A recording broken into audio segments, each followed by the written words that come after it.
kan eng kimania lung song ten kim to anga lung ngai cha nat na apova lung kham reng reng om to long chu ram ma lung rua ra de ra no chu fa ke lung mua ni nang tu kia ra chua avan nuam to ne se se le kar chu chu ko bui a ru re tu chu le tu la ru bui ani a chu ko bui a chua le tu te an chenga Tuana me na chu changi eng tholin an le to don si avanuam dore Jerusalem kar chu lung do song ten kim to anga lung ngai tra nat na abova lung kham reng reng om to long chu ram ma lung rua ra be ra no chu fa ke lung wang in kan tu kia ra swa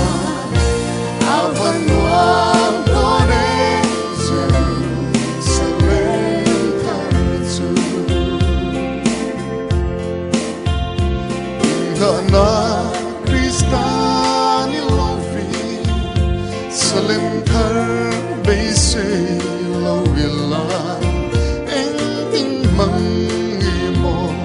e shin doi te hi lung ngai ni lo ring chin ma se chau chang ni lo ring chin ma se Dore Jerusalem Turkey Pui apuala avoi na inkom kun nungber kanan mangdo na niya evoi na hian ko san mi pui te le ana tial khachung mi pui te po min bara khai chaving ka sia maro chu pathian ro rel na le pathian rem ruat na te hi dan rual ani lova tu nei tu le rem ruat tu pathian ani ta wangin voinia po hian tiang huni kan mang lo thei lo bani ti chuan ko san ven sang so changa ne pui nei na ta a voi nei khom ron mang tu ra ron kal ven sang sang changa ron kal te le aizol lam te lung lei te tui pui ku sang sang changin voinia hen ron kal khom ti kan sia he in chunga po kan leng lova pon lama te po engamo zat in chua voina hian ko san lisiam lung leng ko san ayo in chi bai kan bu masa chewani chuan kanun man dan tu ka tiang hi ani anga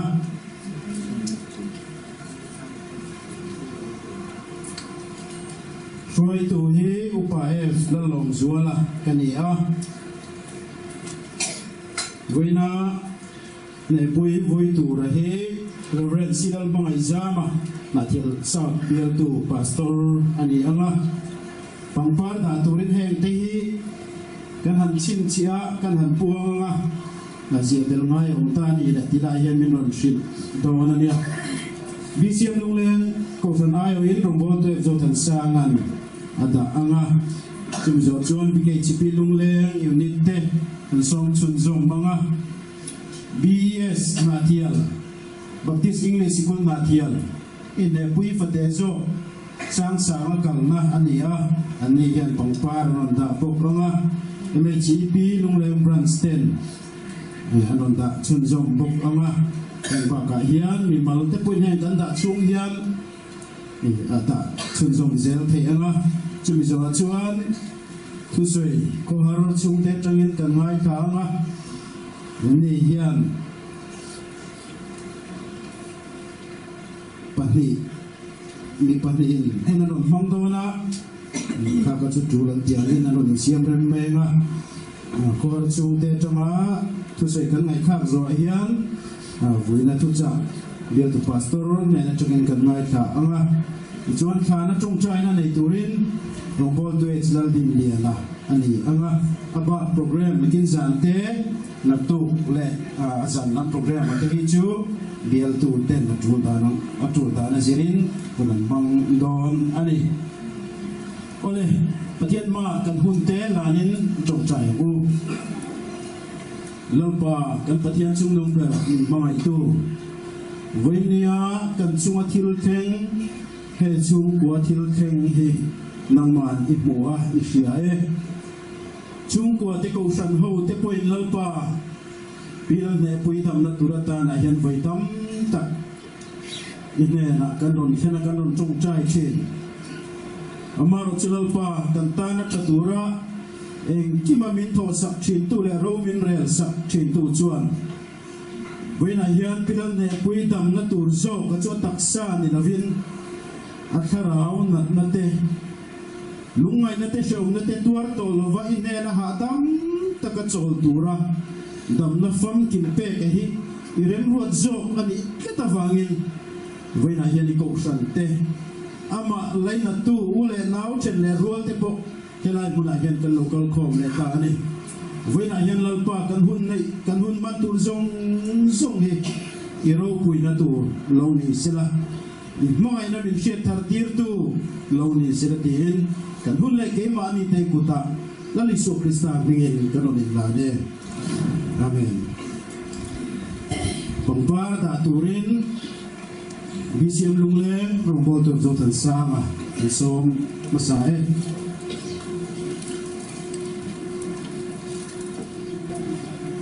bây giờ hiang BKCP lúc này unit ten đồn đảng chân rồng vào mấy xe lá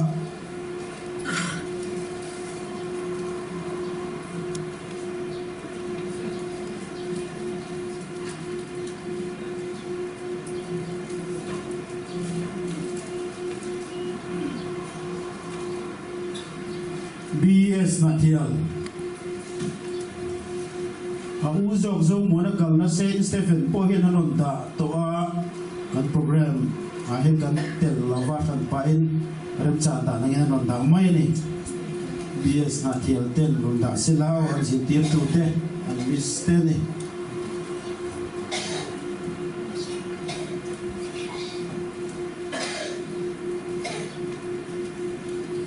MHP lungleng branch te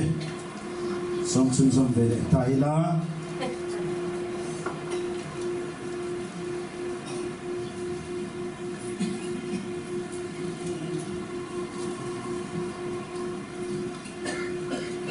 chung ko ai o thu sui kan mai tha anga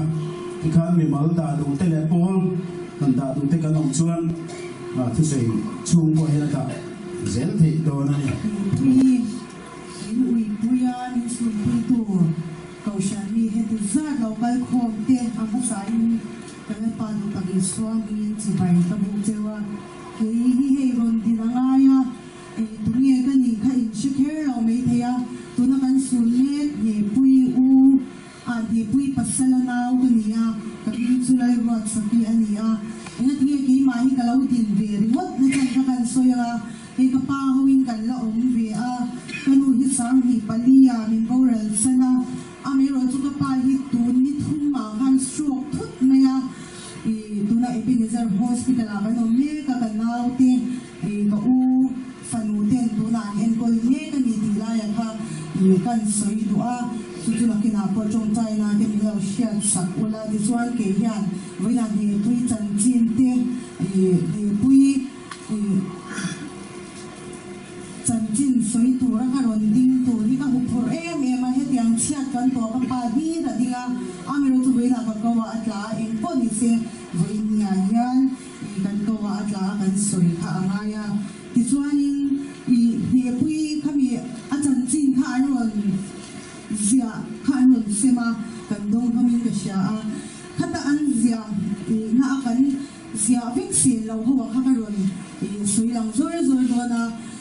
engwangin ni ken sara engting ni ti lai te kha sang hi so paria chove la chang khanin ahunga bu ka ron om thi na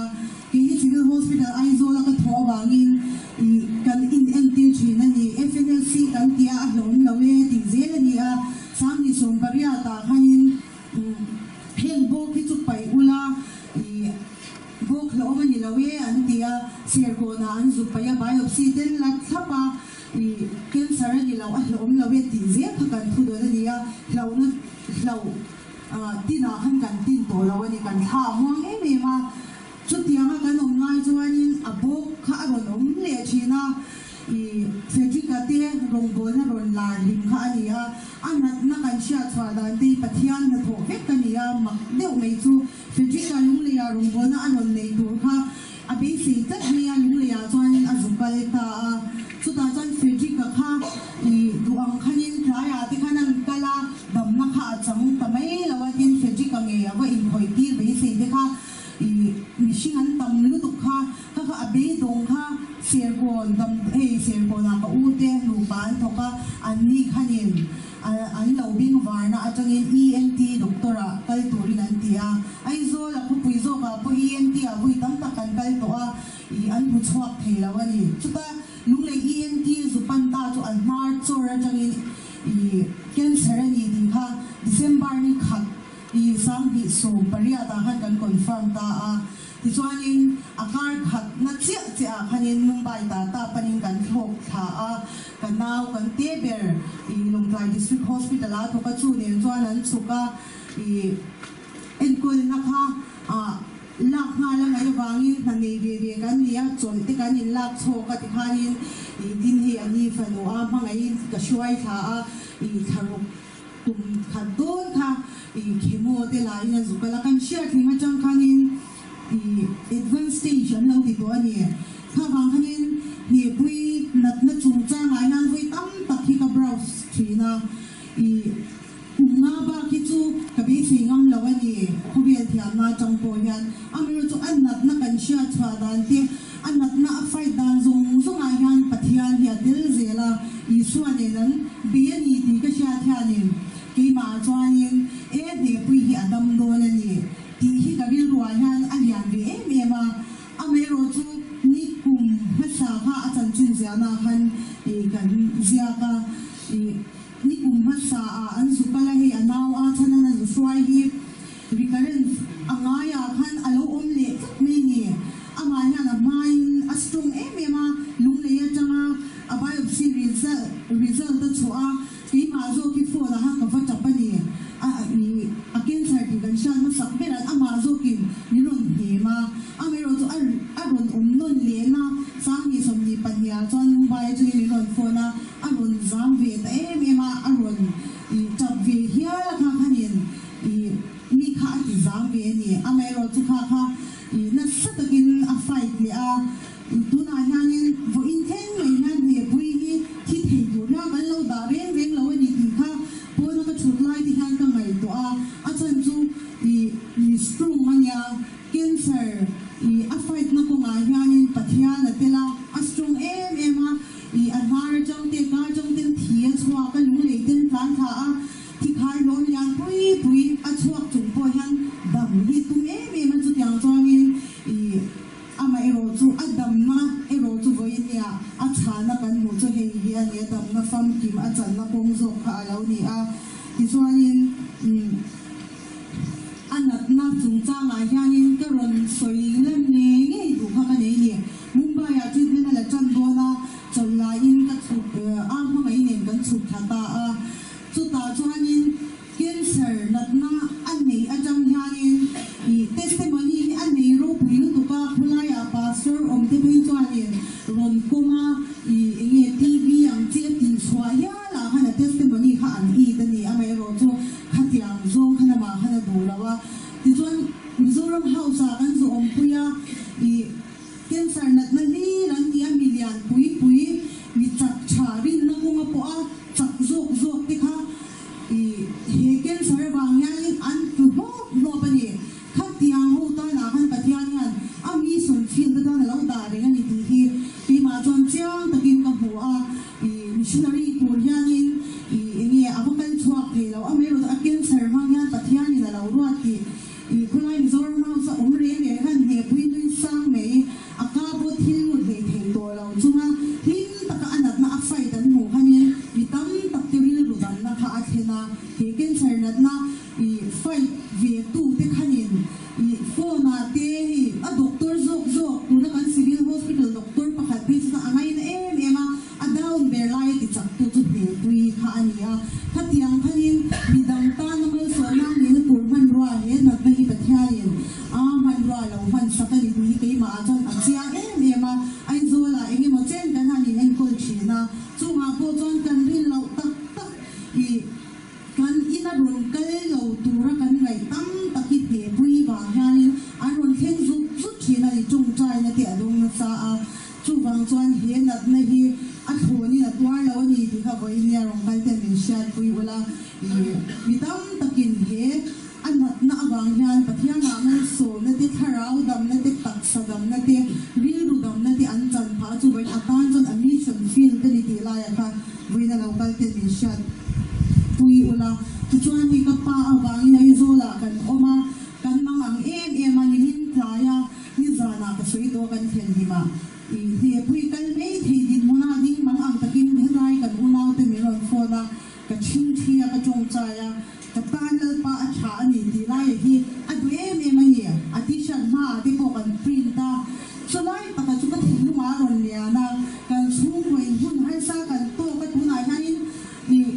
a sui pai ka soi za kan ni office kan tho pui te bula pon he pui a zuan le ti ko ha ka soi ngam to lawa so ti ko chong ka pa ba ni su na ma kan tuaya a mai ro chu heng chung a yan lal pa ti kan ta na cha tho ti la ya kha I voi ni ha ka ron puang non le do ni za na ka soi to a eng tik ni ai mo chon a chat zia hi kan lu chuak don tho ani ti la ya kha I ka soi ni I tel le do a I chuan voi ni a anat zua la hi a vel lawa I tu ni thum chu vel ni me ya ke ni ko min shoka he helai huna om nge te poin a zual em an shelawa hadam takin lim takin akala ni ilaya kami lau shat pui le ula kiswana to pera chuan lom thu soi na voi nia he I kapa om lawa kan ruak le me azam omani kan unau ta na chuan kan zam lu tu amma ero chu kan hoi china puta hu kan in noi zong khat akot zong chut na po om lo khopin mishing he ti zatin ti pui min lo tuar min lo sun puya min lo ui pui ni ti kan sha thani kan lom em a in chat na te le panale tam takin ru cheu sela tin ke ni chung kwa ya tin chung chai na pui na kan ma mo ngoi ani ti la ya kan soi do a ti suan hi a u thang mo yan he pui u che in ini mo soi ho kha ne bia kan kyang dia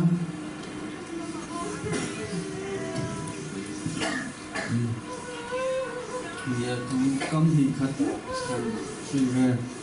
ka dua hei na kan a chan chin le om jan song te chu na kan u kan ro soi to a ro chu pui hi a pasal le a pasal chung te hian an mangaya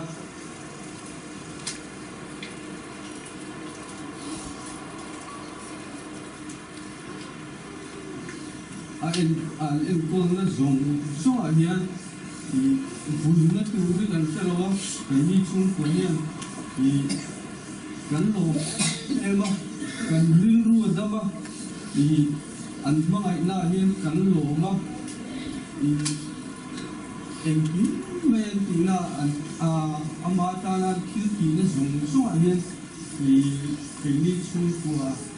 ni na ho hi kan lo em ni ki kha tối cái rồng suy về đi quy PC bản đông này quy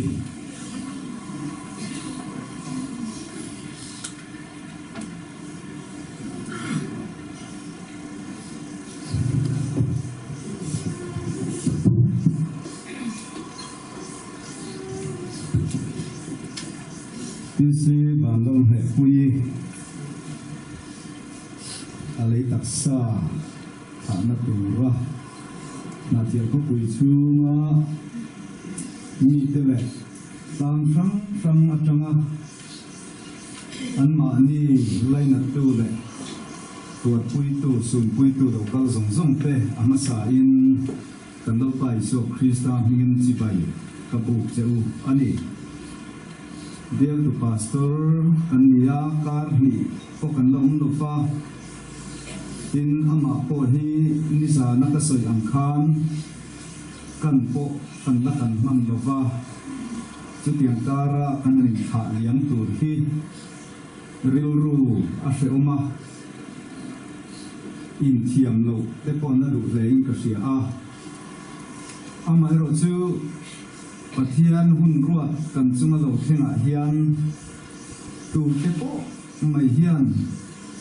kan tu thu sam tele kan be sei te hi ven chua in i lo ping thei lo mai la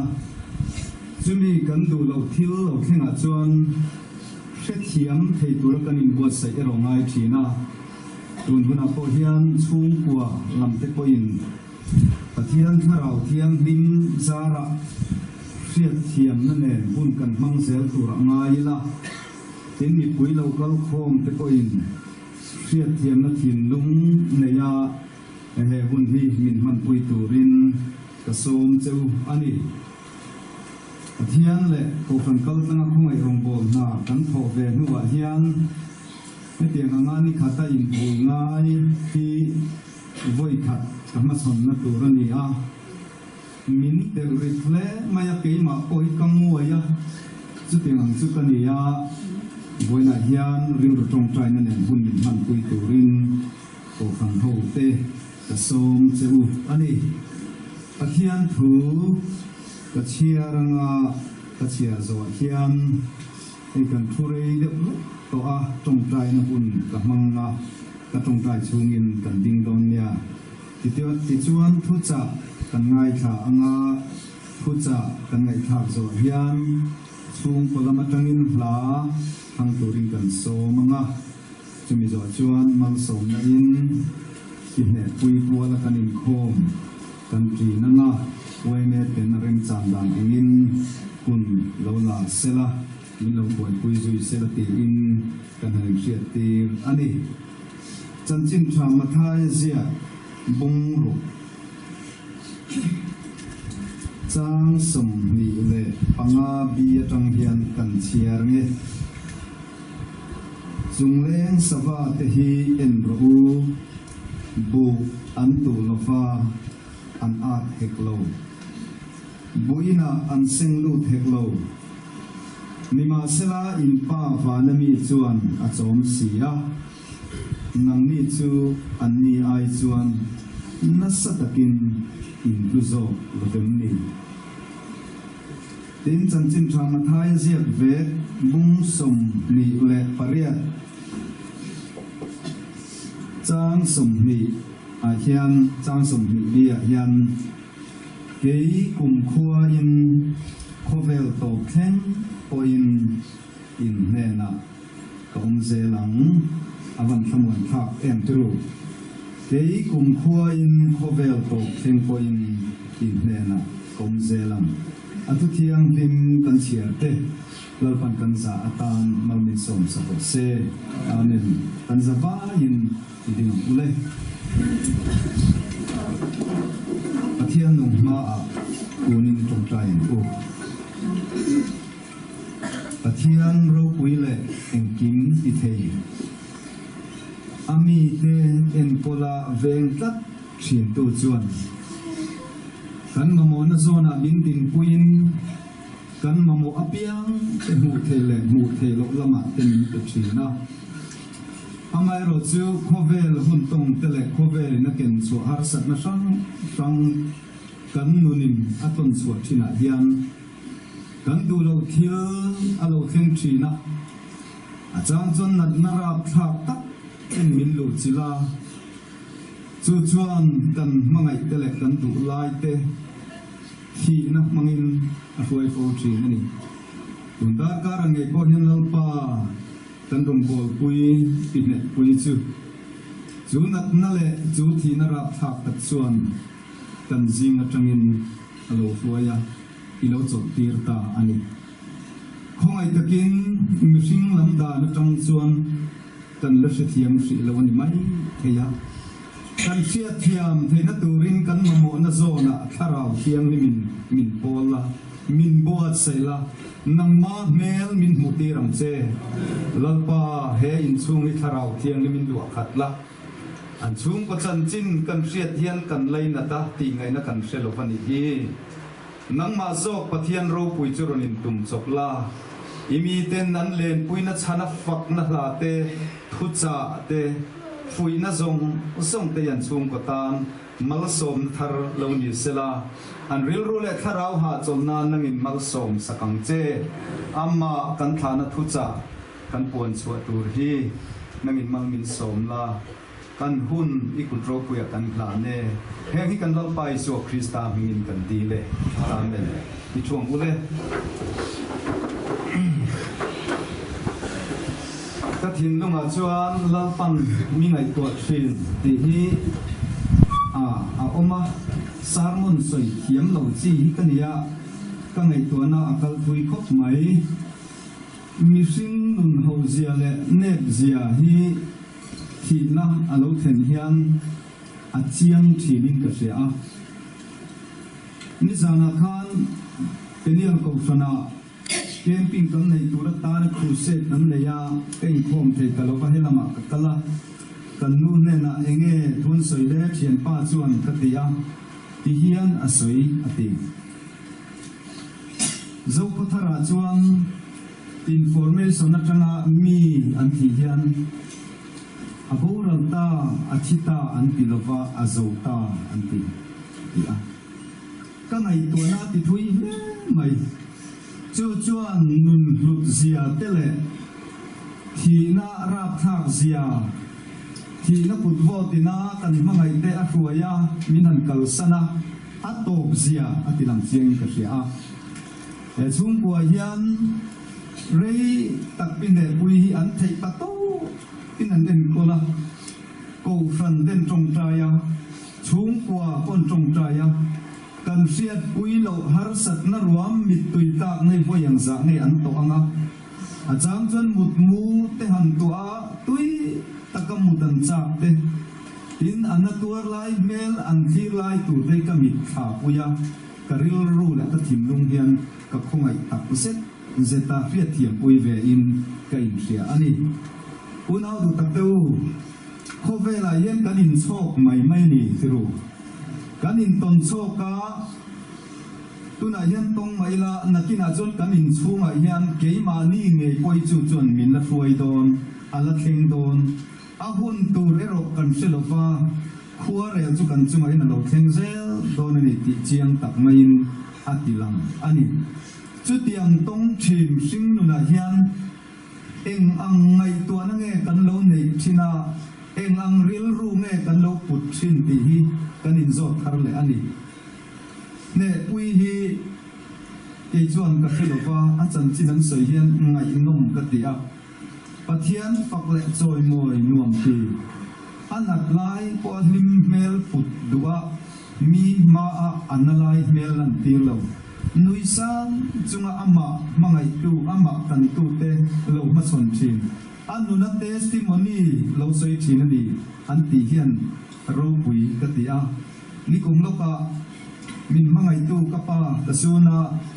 keima chuan kapa kasun ma anatuar lai mela khan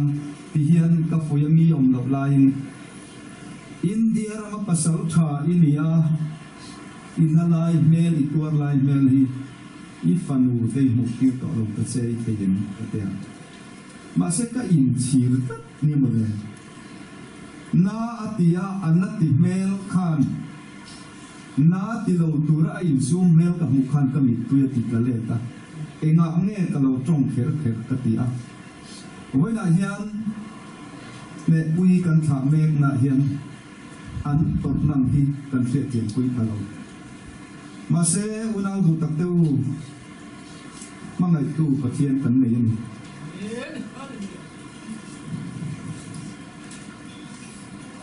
ngai tu chin tu engkim mai rel fel sak Israel fel chin tu pathian kan nei ni ka ngai tua nu om lo na chung kwa mi ro pui ton se nei to ten Napoleon na ro pui me pen nu om lo na in chung chu in a ding zo lo atia in nu tel lo na in chung chu khale ram ro ang ani ati boka chu tiang ang ka ngai to chuan ke ma nu na ken chu lu ta ka mi tui ati ta ani chu wang chun nu tel lo va seilian ka ni a nu nei ka chak chin le ka nu di tur ko ka chak chin zia te ke ngai to le hian puang puya te pa faza hi ka mi tha alanga nu bun ruak zau lu tu lu khat tura an mi tha ina an ngai zia alan na tura zinga an choi dokan an ki ho tu te sigul no pangkal huna paril rumang an lai tu te insu ei rel alo ngai hun te ka ngai tua zan mut huna nu om na huna ruak tu te chu tiang ka ngai ko pui chuan kana pui ve chu wang chuan atong tu nu na lo hi chuan a chiang chin lo tru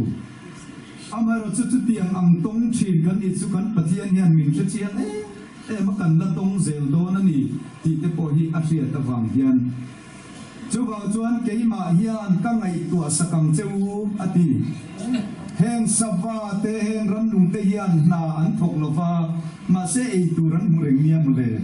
ati ri chu chan chin tham dai je ka hian chu wang chuan nang ni am mangai a an puya siam te chu angai tua don lo chu em ni chu wang chuan lo pa a hian tu lu top mai ro ti hian aron pui ni hian ka sia ka thin lunga hian lo pan angai tua zelang ti hi ani hian keima chan china kan soinga apoi lo tur angai ta ila mi zinga in kil to ngoi yan kanom china kumruk mi kan nen nuin min thi sana kan te ber chu kum thum ani pathiani om lo ta sela kan khovel ni chu thim hi na sa le zolin ka ria hoina po hian pathian tel lo hian puzo moi te chung ko hian khovel hi ma chon don sela a thim don hian ka ria ni chu wang chon ngai tua tu fel tak kan pathian eng kim hian eng kim ti the hian angai tua zelang ti hi karing tata tulu zel tur po in kasoma tun a nim chon kan suna po hian trong trai te poi lo har sa ni mai thei mi ten pathian an faka lo zai ve te poi har sa ni mai thei kan sun dan de kan tor dan te poi ang lo ni mai thei then chu trap thei mi alawan lo ma thei then chu trap hom thei kan oma chu tiang chon kan tor dan chen ro hi chu ai ang lo ni mai thei ma se kan tor na hian pathian tel sela pathian bu zong ni sela lalpan kan kong hi abuat sai zelang in chung i kharau thiang limina lu khatanga abuat sai zelang ti hi ka thin lunga hian thiang ma chu kan cha du cheu ani ti chuan karil ruwa om pakhata chuan hei hi ani om pathian mang an laya tran pui vartu rethei pachia te ngai saktu har sat mangan na noya kun me te chu tiang mi te tran pui thin tu an ma ni ria an ma ni nai thin tu oma pathian su kan nei kan om namuna min om pui zel do na min tran pui tur la min thamon turin ani chu nai rengani ti hi ria ila kan thaphan kan mang an na kan har sat na kan mi tui tak na chu tiang a chuan thamon tu tran pui tu chan chuak tu in ma na le chakna ani na hi khongai takin tom hriat thar zel turin bot sai turin pathian min ka som chewa chu pi he pui po hian adu ber karing ne mole lo tulu zel ro ati hi karing tak nia a chan ching kan soi tang te hian chu wang chuan ani kan pathian hian min ti khon don lova min ngai saking kan ne na hian om zel atiama kei kum khua po in khovel to khen po in ne na om zelam ati amoi hi kati chumi chumo ataka ton riat tu nu na hi na chiam chi tru in ton riat ve ten lau davida hian ton riat ta o lau pa that je hi tem chin ve te u te tim zela cha pani kan lu sun na chana te hian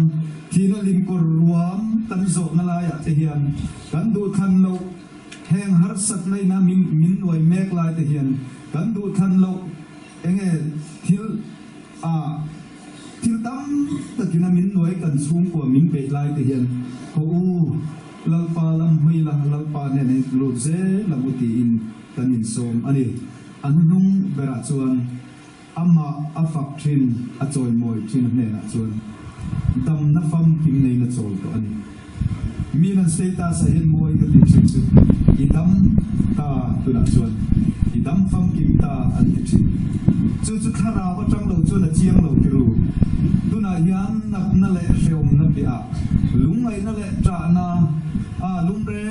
reng na ti boi to lo na muna tu na hian ani chu a chol to adam fam kim ta chu adam na a chu kan dam pui ve do nen ti kan in zo poi mo le in ka ria lo ta vida chu ning ti me ti kha kei po chu muna chuan kalakal ve do na ni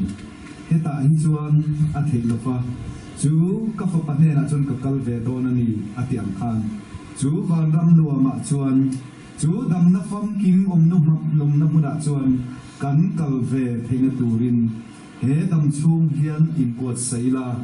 lalpa tan in pe ila in ser famila in kuat saila ho u chu mun chu theng ve thei turin mangai te ne na in to khom run pui ho run pui a then una kan in to khom theina turin a pong hi zo in ipan zelam u tin voina hian kan in som ani pathian in om pui cheu sela a khomai na le mangai na chuan chen chilin mal som na tharin vur zel cheu ro se athu thiang ling kan pon so tilal pan kan za atan mal min som so se amen le chung kalamatangin la than kan ni chuan am sela ding chin kan sa sual thima hian kan ba vai rei to long ti pating chung kan sa anga chuan mal som na in kan pum tin don le ini ngambil atau tiang tu.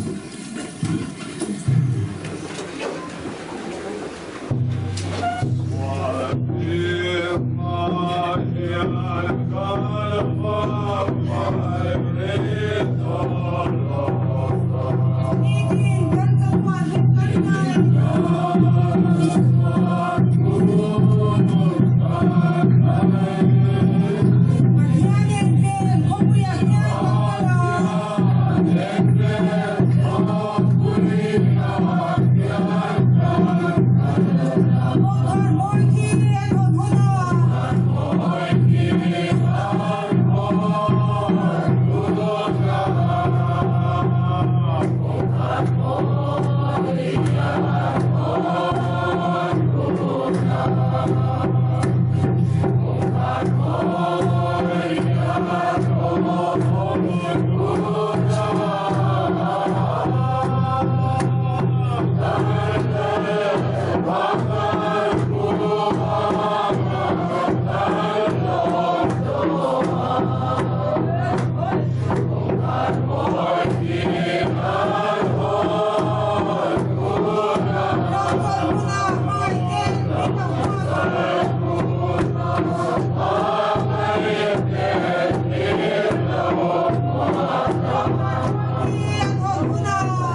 lâu mong ang buhay na tele hinavanga inchen na ramtia sa tua na kanso din na tur min buat sa saktu kan pathian ne na chuan ro pui na le soi moi na ro se chu mun kan them thei na tura in buat sai hun akim sunga kan in buat saya ama ring tu ten ring nam le fel takarung kan bola ama nen kan them thei na turin kan pa pathian in mai na te Holy Isu Krista Zar Suang He Na Suang Chin Ram Te Tharau Thiang Lim Thamuan Na Lam Puina Zil Tim Na Mal Som Na Dum Tak Chu Voina Kan Rong Bol Pui Kan Chen Ta Akal Santa Ke Chuk Te Ne Na Le Rina Kan Una Ko Fran He Na Hian Tu Na Changa Chatuan Thengin Lo Om Zeu Ro Se Amen Kan koi ne koi pulse kita bukan sama.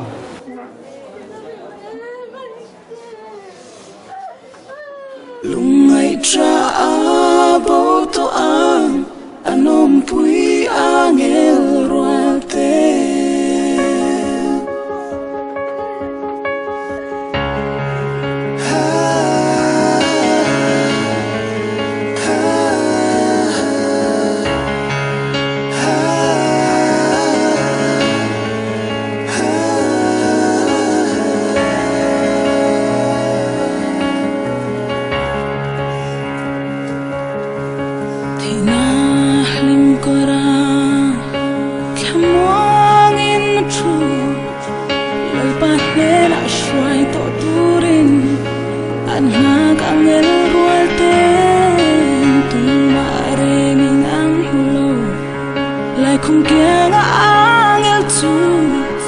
Leishim herliam hunzuan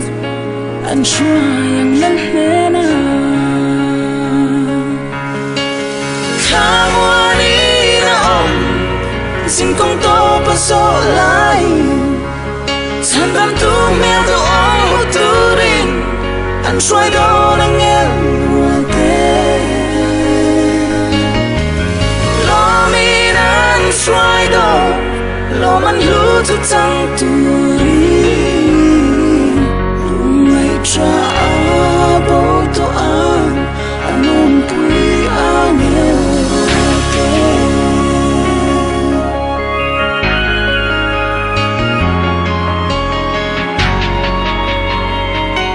Lung kham reng ngay lovi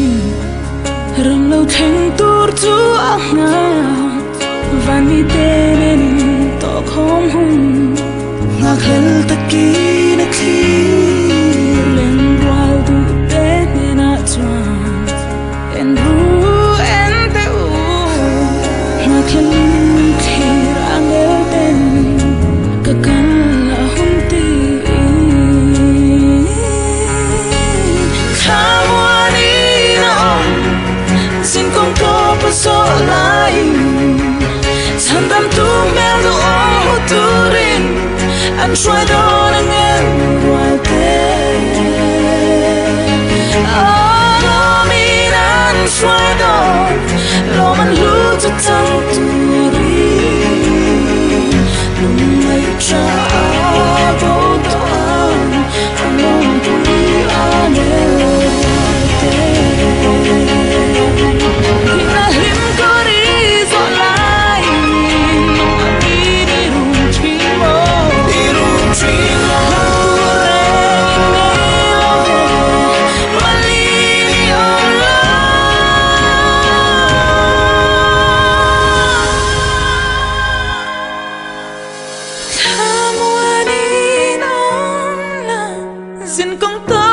so lai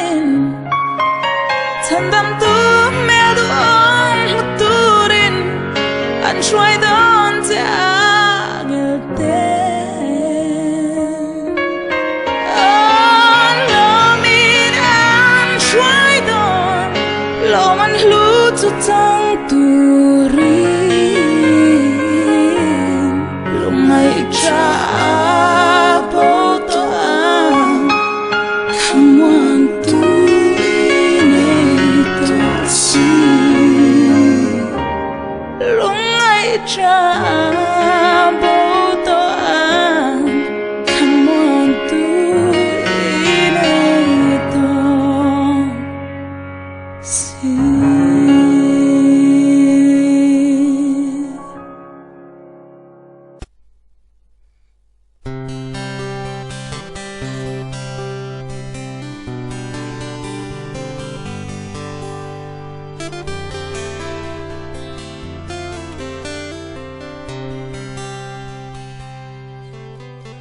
ami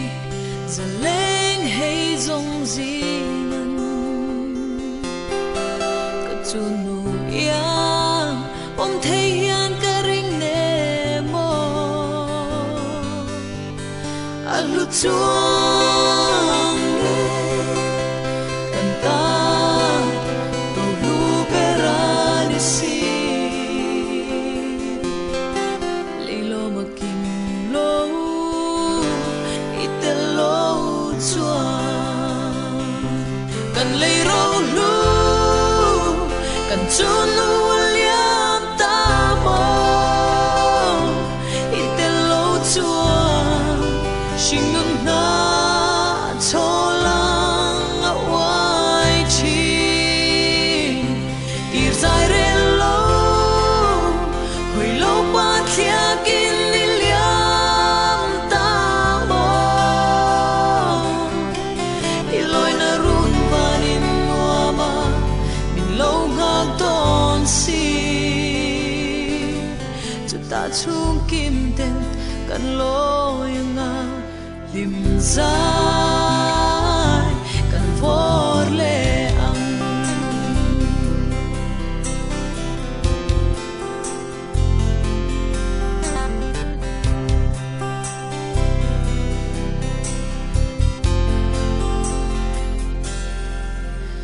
mangai na amin en kol tu ngil zong gi har nge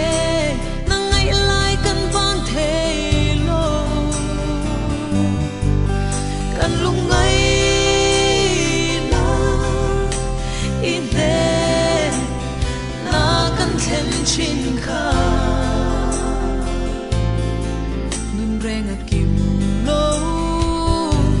ite lo chua kan lei ro lu kan chun lu liam ta mo ite lo chua shingung na cholang awai chi ir zai re lo hoi lo pa thia kin ni liam ta mo iloi na run panin nuama min lo ngak don si chu ta chung kim ten kan lo zai kan vor le ang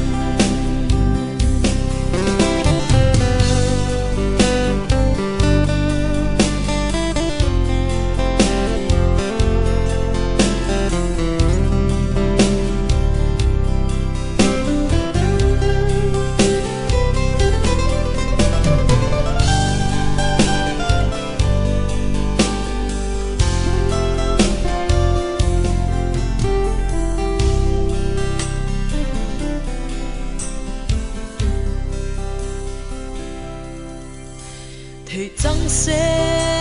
ko kir le kan noa me kan him le lo na te hi lo mo ve se I trong trai na ava in lom thu kan soi ye o chung kim la kan ngai zual chi kan lei ro lu kan chun lu liam ta mo ite lo chua shingun na cholang awai chi ir zai re lo hoi lo pa thia kin ni liam ta mo iloi na run panin nuama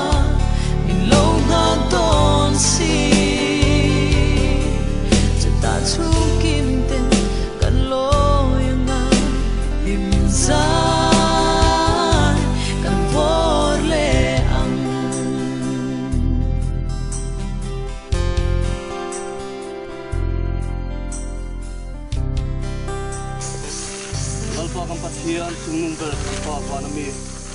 tun huna hian lalpa ifa te hina wangin lungaing kan thapa kan mang ang ani hi lalpa tun huna hian kan mangai kan rong bol pui kan unaw kan nu lalpa he khuvela ta nangin minla taka lalpa tun huna hian alai taksa vai buta siam chu vai buta kirle turin he tham tu chunga hian lalpa kan lo pha liata ani lalpa tun huna hian akal santa apasal panaute asung le khat alaina zong te tuti rualina rong bol pui ko kan member te tarawin lalpa min suaila min om puila lalpa bik takin apasal panaute sung kwa antan kandil tape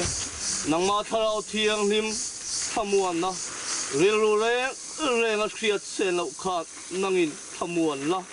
an hun lo ka le zel tura lalpa nangin kloin om puila tini khongai na kanon nge ani min suai min om puila zonga lom thu kan phi che chung chu thole sur khe sam hing kanon dealing kanon khene amen